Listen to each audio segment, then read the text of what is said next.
Living life with no regrets. Isn't this what we're all striving for? And the joyride of life yelling woohoo to take us there? Then does it feel that months, sometimes years tick on by and it seems harder than you thought to get to that woohoo vision? And all of it just seems to be slipping by rocket speed style. Well, this Laugh to Death episode is for you as I talk with the guru of getting us to wake up now and pay attention to dying without regrets, Jodi Wellman, author of You Only Die Once, How to Make It to the End with No Regrets. Hey, fun friend, welcome to the Finding Fun Experiment podcast, where we crack your code to health and wellness by teaching you how to retrain your fun to be a daily habit. With me, Trina Innes, your life fun expert and host, believing when we can make fun, laughter, and play a priority in our lives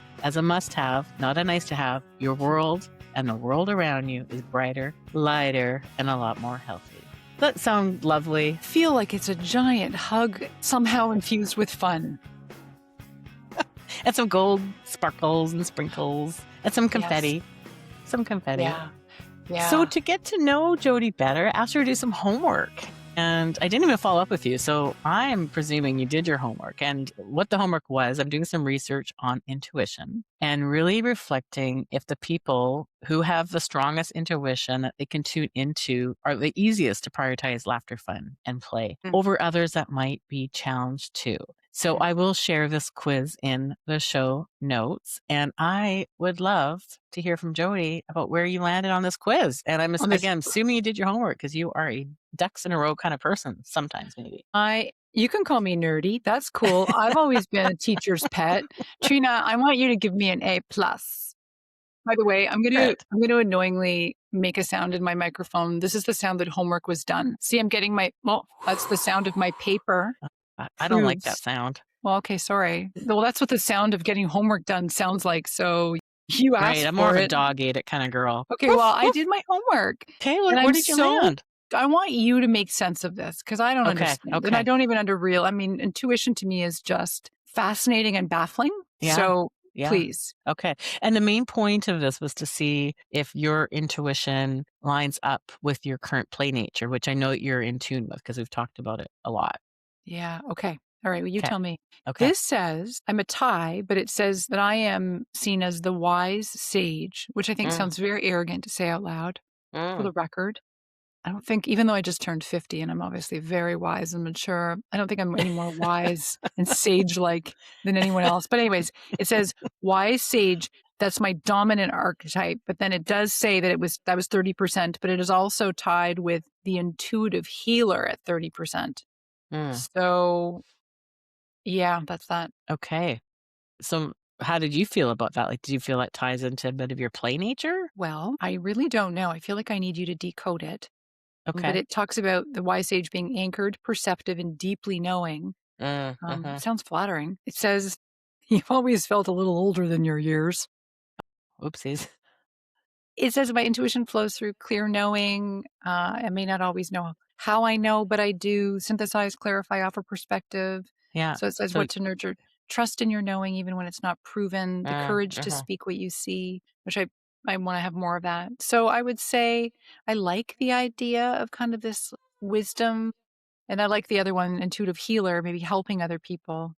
So I guess I'd love if you are able to decode a little bit, like how does the wise sage, what does that even mean in terms of how would you relate that to my play? Well, we've spent quite a few times in this conversation with our Laugh to Death series. And when you have shared with me the type of play you do, it is very wise and purposeful. So that actually does match when you talk about you celebrate 50% of the way to someone's birthday, or you celebrate the day 333. So that is all very insightful, reflective perspective, where I'm like, my fun is a bull in the china shop. I just go for it and run it over, and I don't know what day it is. So I would say that wise and is very, very aligned with the play nature I've learned from you. That's so interesting. Thanks for pointing that out. It helps. It always feels really warm and fuzzy to be seen. And what is your hypothesis now in the research that you're doing? I'm getting closer and closer to really feeling that intuition ties into with being able to knowing your fun and your play nature more naturally. A lot of women in particular, they're seeking to have fun just flow. I don't have to think about it. I don't have to plan it. It just like happens naturally without me putting too much effort and time into it, because we know when we have to start thinking about things, it you could stop having fun, right? Because fun becomes too hard. So I'm leaning in towards where if you really are in tune with your intuition, that's where that Mhm. fun and the play and the laughter can easily flow for you. So here's a case in fact. I am in this intuition quiz. I'm an instinctive warrior. I lead Oh, with fierce devotion, freedom, truth, love. My intuition lives in my body, and in urges and pings. That is so me. So it when something urges feels and pings, it says? Pangs, and it's Oh, yes, and that's what and so I that's totally true with my friends. If something, grabs me, I just go with it. If it something doesn't feel right, I'm not having fun, I'm a bit of a fun snob, and don't do it. I'm like, "I'm just a not fun fun for me, snob, meaning, I'm out." like, this is not the kind of fun I wanna be having tonight kinda thing? Doesn't feel good to me. Oh, Yeah, yeah. I'm not into it. It's not value for my time, so I'm a fun snob. Ooh. Ooh, You should expand on that for in other ways. I think that I'm that's writing it down. yes, it's very Fun even snobbery. just like, are you a fun snob? And there's benefit to it because it's you're discerning, right? Mhm, mhm. I'm owning my fun, and I'm owning the value of the time for my fun because I wanna give it I want fun, and I'm gonna have fun. Yeah. So can I ask you, is the opposite of a fun snob a fun slut? I also might be a fun slut too. Depends on the night.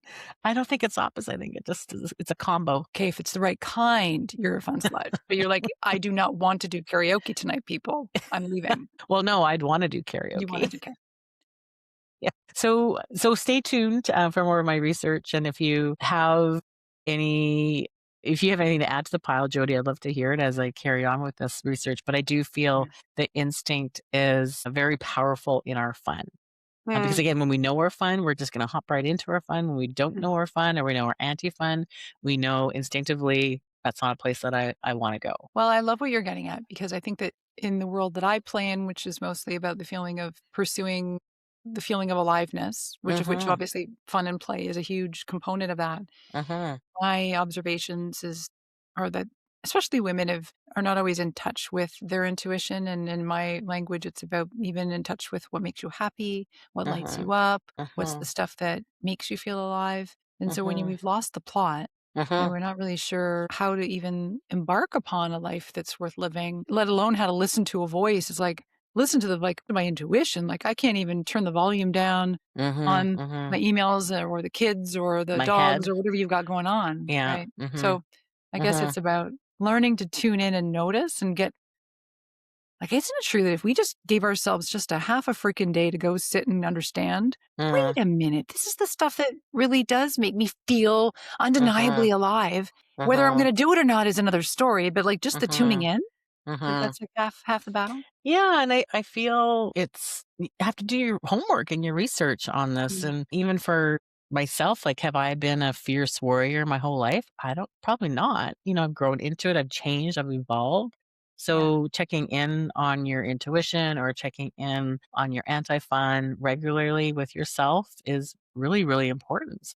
Again, like you said, maybe you aren't ready to act on it, but understand for yourself what you need first. Take that yeah. time. Yeah, yeah, yeah.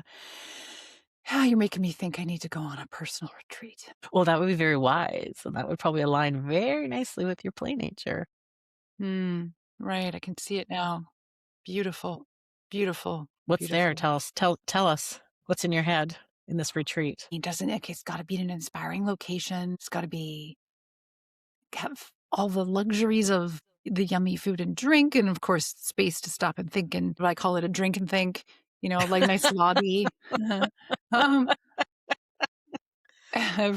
and by the way, your version of a drink and think could just be green juice. I'm not saying you have to spike yours. Mine will be an adult beverage, but yours, you can do what you want. But something inspiring, something where tuning in, I just find that the best way to do it is to be a little bit out of your element, but in a Mhm. place that you're excited to be in, and maybe, Mhm. again, back to the planfulness of the Mhm. fun, Mhm. Mhm. knowing that after I have my drink and think, or I have my special lunch and figure it out, and I can Mhm. go in the afternoon for a little outing to go and check Mhm. out maybe some sort of exhibit, which would make me sound very cultured, but maybe not that sophisticated. Yeah, just like a breakaway where you go.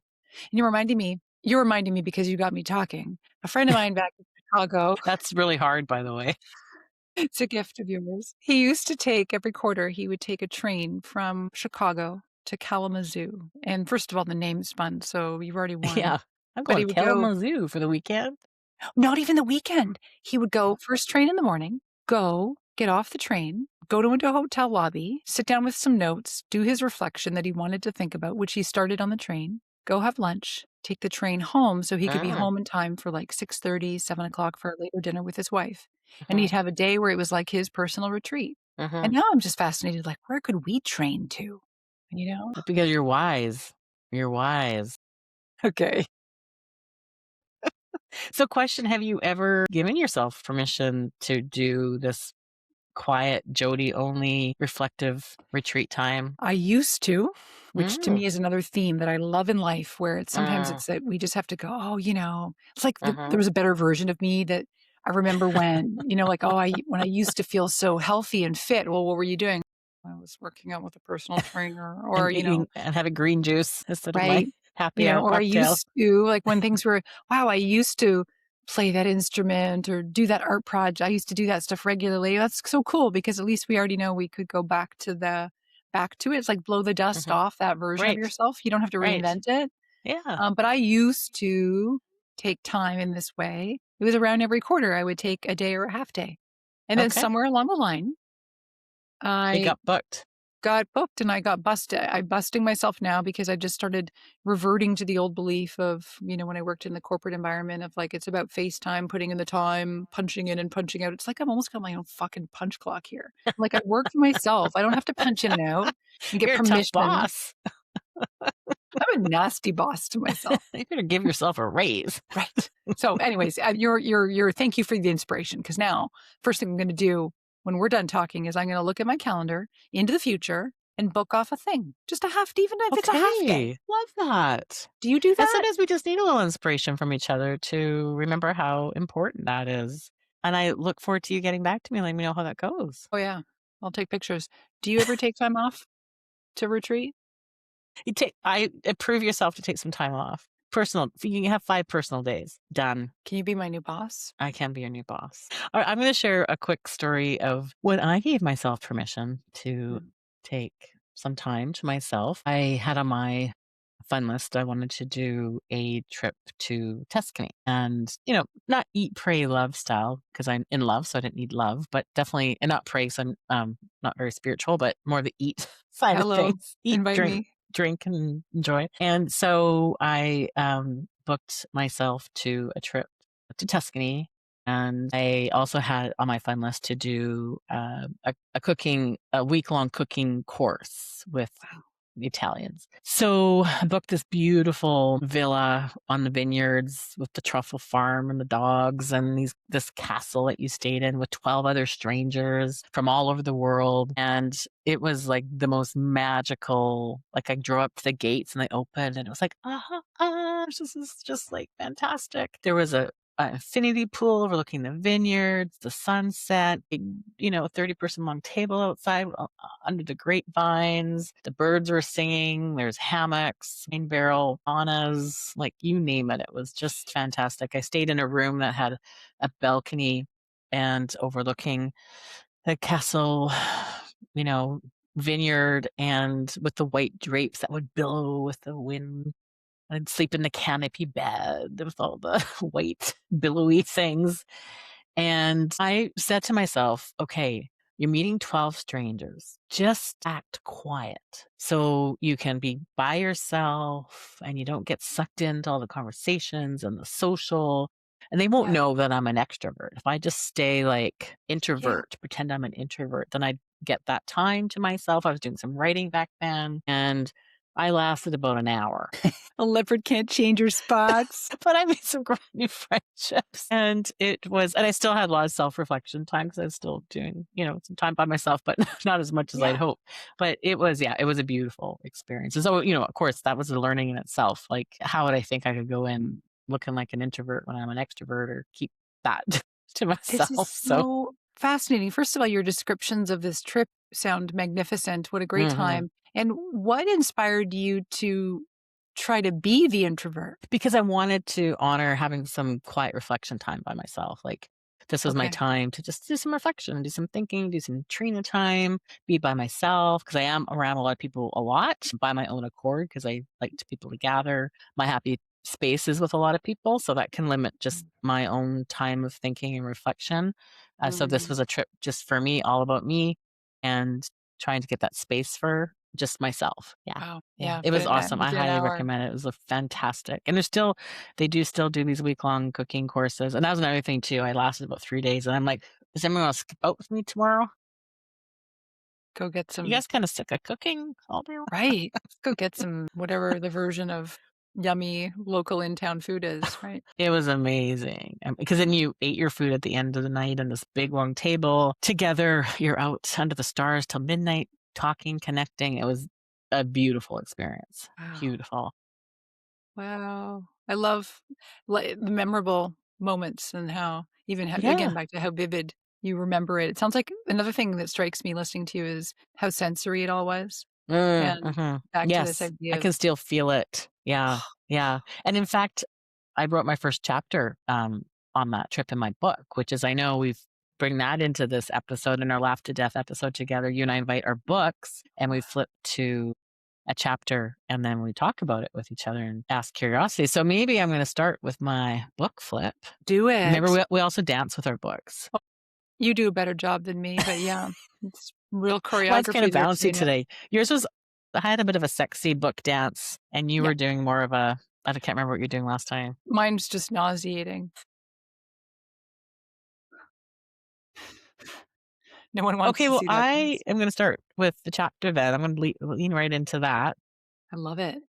I wrote the first, and it's called Stranger Connection. And this chapter, so I'm trying to find it here. This chapter is about how rewarding it is to connect and be open to connecting with strangers, how it can just add so much to your life. So Mm, I'll just read the first little couple of sentences. So yeah. why not? I'm famous, okay, not literally famous, for saying why not. It seems to stop people in their tracks to do some quick calculations on the why nots, unless there aren't that many why nots to justify not going for why not. Okay, that's a big sentence. This is how I feel about connecting to strangers. Yes, I understand there are risks in having a stranger hop into your car with you or invited through the front door of your home, but if you don't take a chance on connecting to a stranger, you can miss out on some significant life awesomeness that connection can bring to you. So this was inspired because I met a young lady at this cooking retreat castle, and she was traveling by herself as well. I was traveling by myself.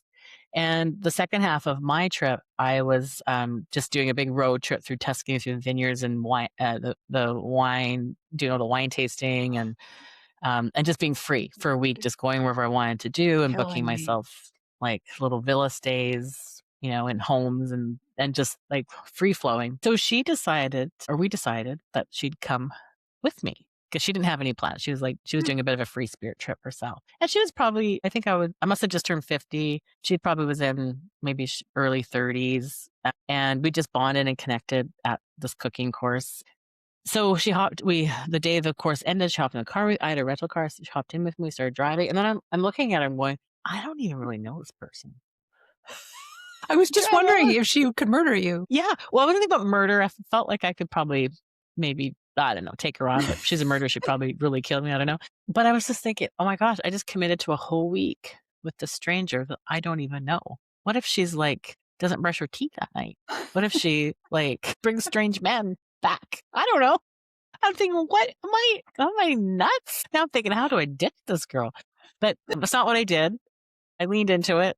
And so I spent a week with a stranger and it was amazing. We were just like best friends for a whole week, enjoying wine, traveling the countryside, getting lost in the rolling hills, meeting lots of Italian people, cultures, families, connections, and it was amazing. It was amazing. I am so appreciative to hear this story. It's such a neat way to launch this idea about being spontaneous just in general, even the way that you described Mm. how you had some of the trip reserved to just go with the flow, whatever that Mhm. meant for you. Mhm. Mhm. But then back to this point of connection, Mhm. to have something that felt it wasn't even just that it was a good time on your trip, it sounds like it was additive. Yes, it elevated it.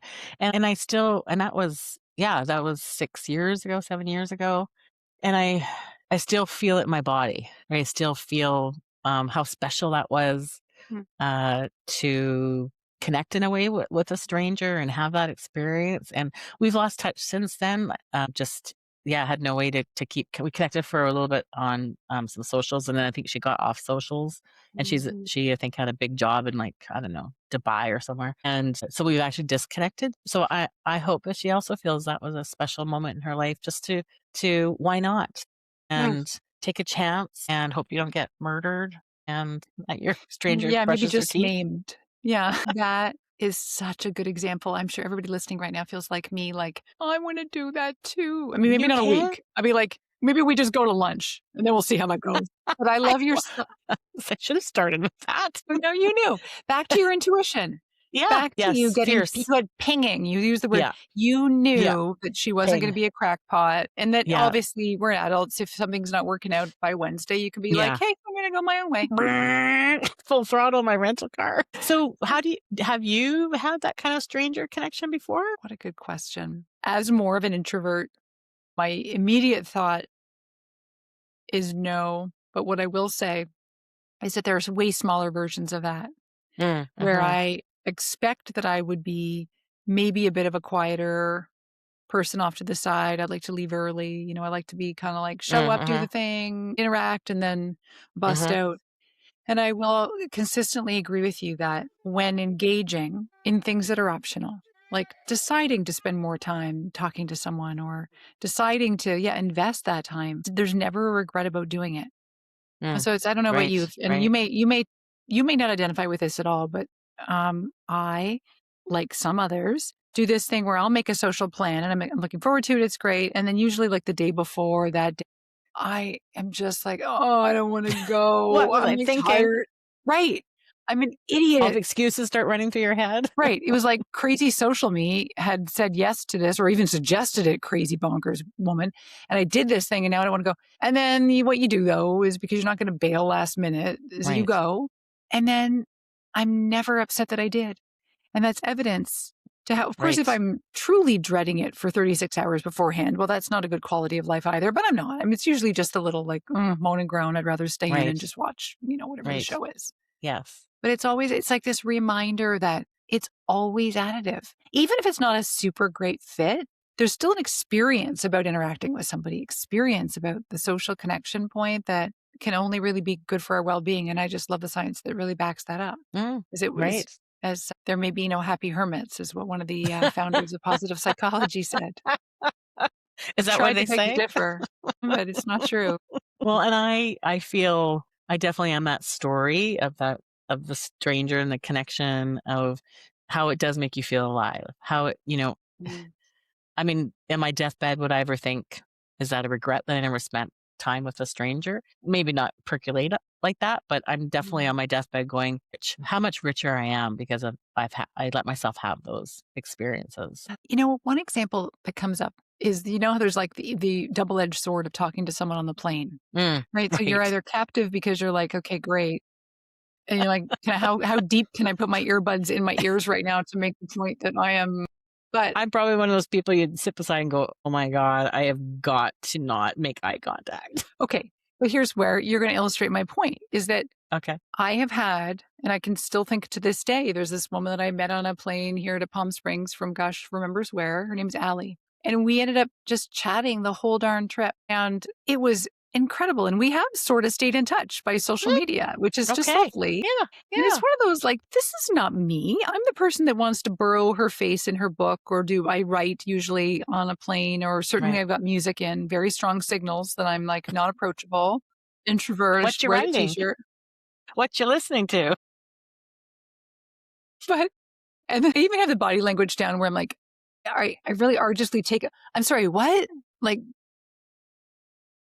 I bust you on that one. you would, but you know what? I didn't regret it. I made this new friend Ellie and other people. Got obviously other stories where you're just these humans connected in this weird Mhm, microcosm of a mhm. situation in life. And again, we're not looking for best friends necessarily, but it could just be learning about someone and the life they're living. And wow, this is what it's like for you to have a horse ranch, or this is what it's like for you to have grandkids. So it makes life richer. It does. It really, really does. Yeah. Yeah. Okay, your turn on your chapter. And remember, I Okay. don't like science. And remember, don't do what? I don't like science.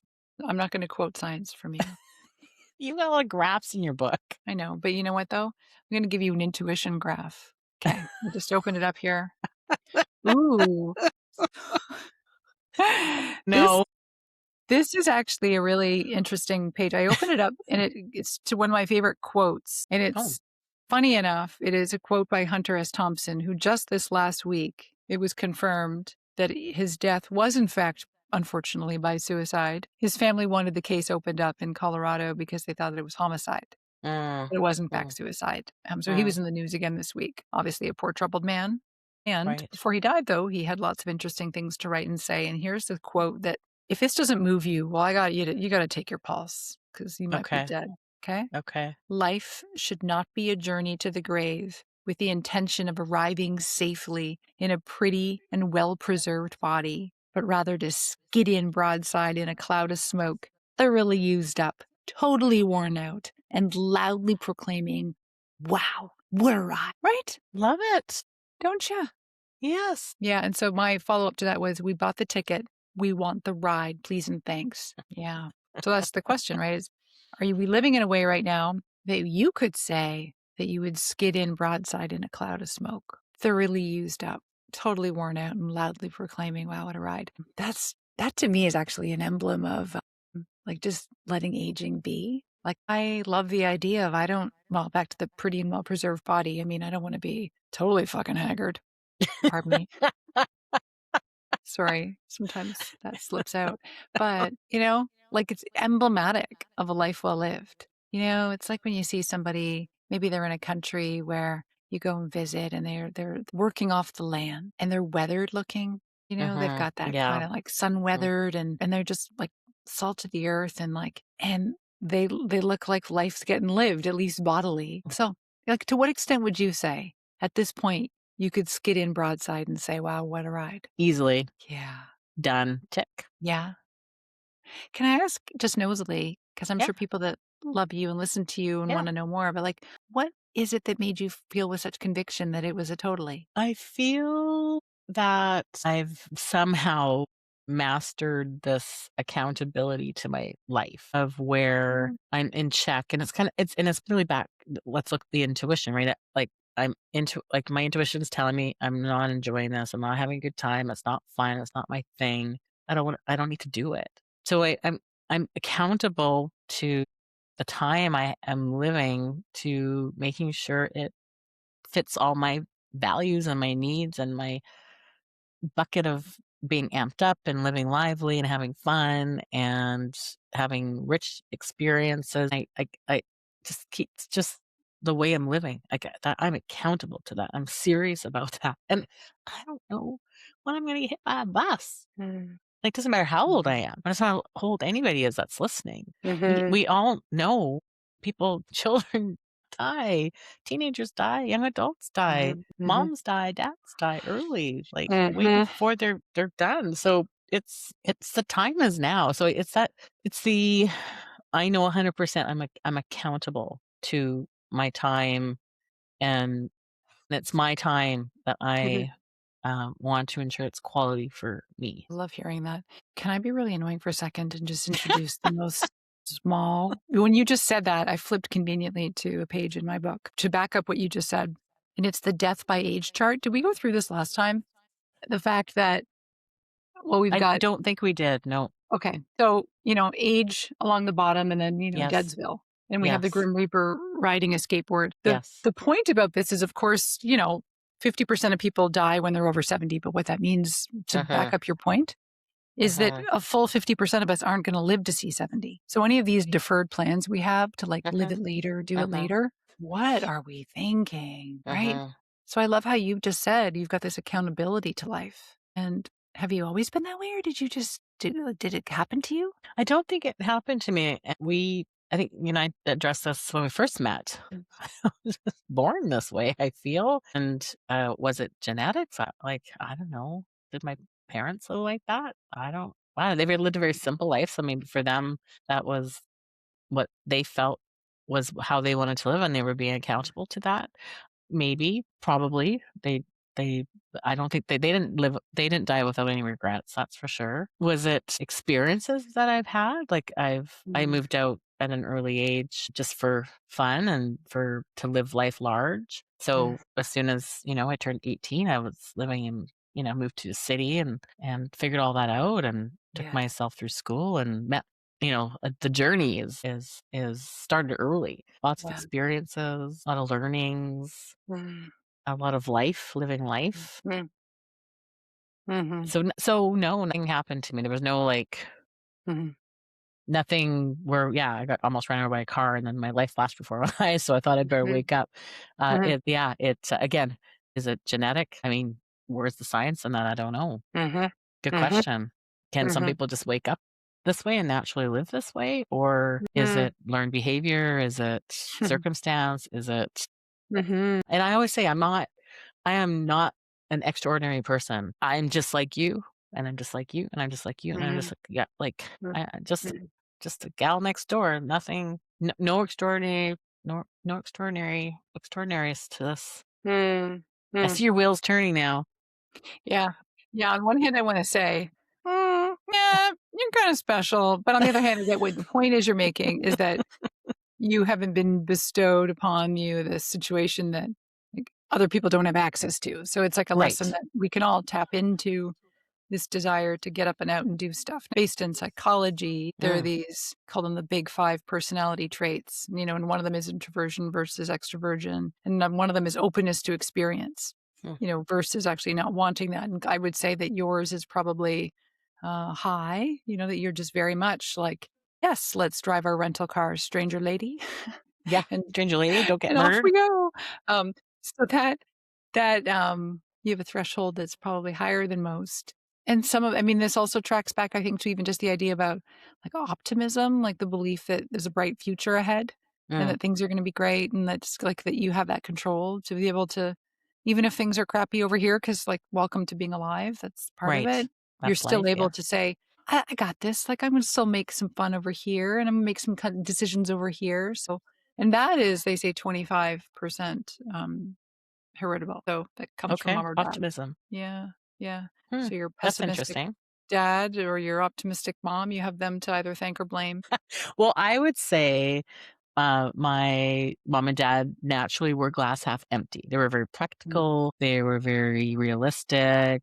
Any experience, like what's going to go wrong, be prepared for what's going to go wrong. So I think quite uh, purposely, I wanted to live that. I wanted to think the opposite. So maybe I did my own CBT therapy on myself yeah, as a child. I don't yeah. know, but and my mom said that you always look at the sunshine. You always, and she's like, gotta look at the stuff. You gotta be practical and realistic. You gotta But look you're at the always looking. clouds. No, thanks. Well, they were very prepared, which was good because Yeah, sometimes that can be very helpful.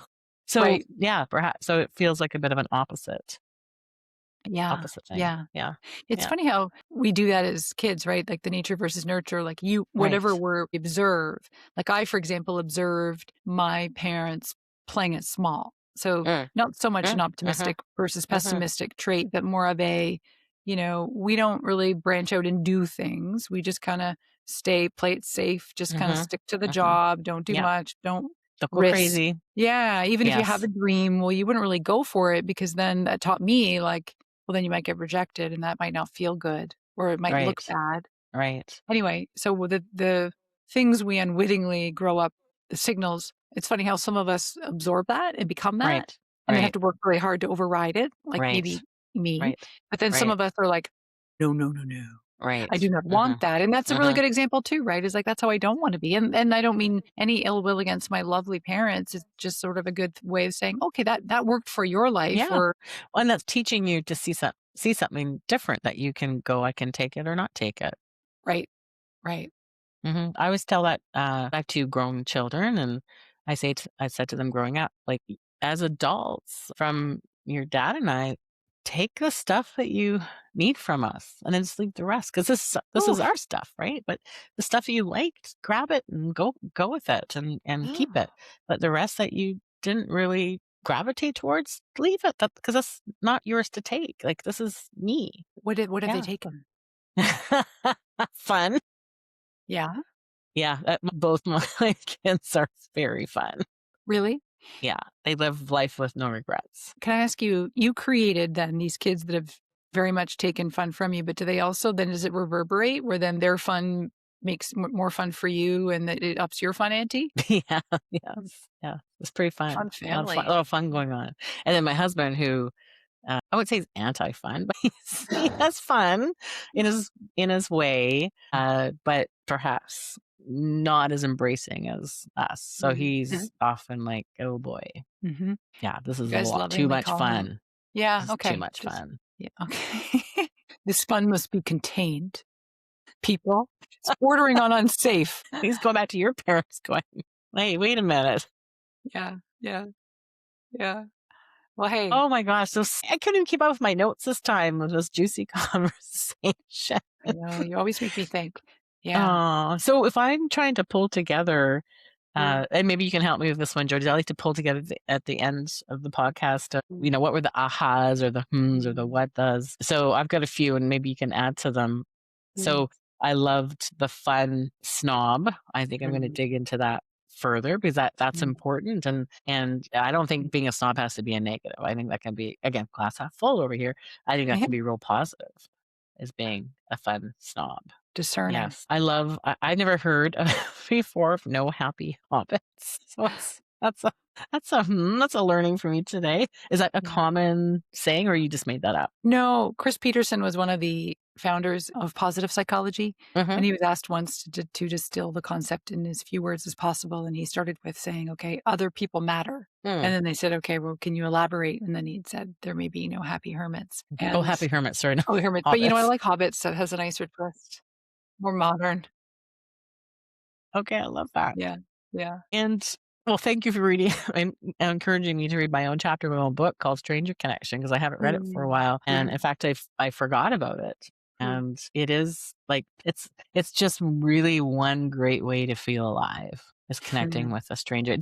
It feel for me, it really it makes sense of the purpose of life. Like it helps pull that mhm. together. Ah, Yeah, yeah, we're all in this together. we're all in Besides this together. random people floating around. Yeah. Yeah, Yeah, in yeah, different worlds. yeah. Okay, do you got any ahas or what Yep. does or Yep. Just gonna daisy chain right off that one. It is that going for it with a bid for connection. So it's the mm, smile to the barista where, you or, sharing a knowing glance to the woman at the gate at the airport mm, when, whether it's a commiserating thing, which could be bonding or not, but having that moment and going for it rather than avoiding it. Like our right. time is short.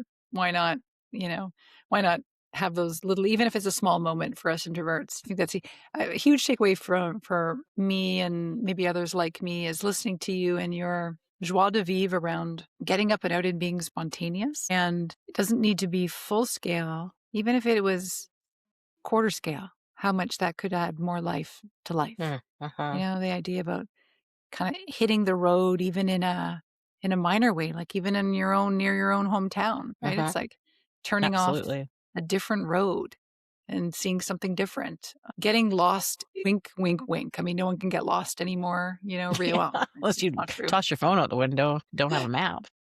Right. There is the wilderness, I guess. All of a There's sudden, no all your Wi-Fi. listeners, we all need like search and rescue crews to come out. But there's a whole dimension of life out there that we're willing to experience if we just want to suspend for just a quick minute the the rhythm of routine and structure and having a plan and just what, give it a go.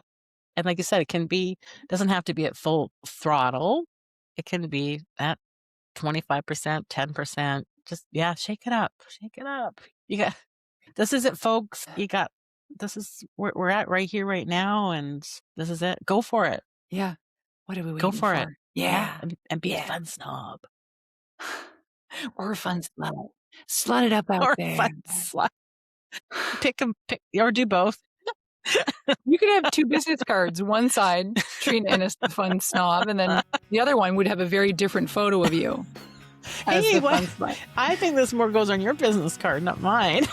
Well, thank you, Jodi. Thank you for listening, and to all those who are here today and prioritizing living lively in your life to benefit your health and wellness. And if this episode sparks something inside of you to think about living life more alive with more fun and more zest and spirit, or a friend who needs to hear it, please share this episode with them. And don't forget to subscribe to this podcast, because this is part of the fun movement and how we grow. And until next time, remember, you only die once. Keep living lively, full of fun, play, and laughter with no regrets. Thank you.